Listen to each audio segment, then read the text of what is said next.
بسم اللہ الرحمن الرحیم۔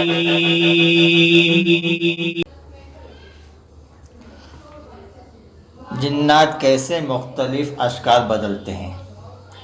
سیدنا جابر رضی اللہ تعالیٰ عنہ سے مروی ہے کہ رسول کریم صلی اللہ علیہ وسلم نے فرمایا، حدیث صحیح مسلم میں ہے، لا عدوى ولا طیرۃ ولا غول، کوئی بیماری معتدی نہیں اور نہ بدشگونی درست ہے اور نہ غول۔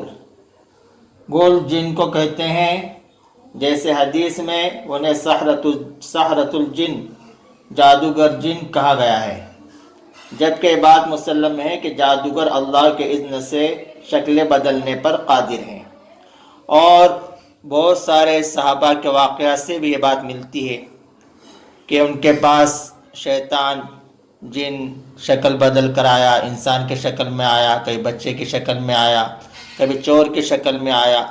تو ان باتوں کی وجہ سے، ان روایتوں کی وجہ سے یہ بات سمجھ میں آتی ہے کہ جنات شکل بدلنے پر قادر ہیں، اور خاص طور سے اس میں جو بتایا گیا کہ جادوگر جن جو ہوتے ہیں وہ شکلیں بدلنے پر قادر ہوتے ہیں۔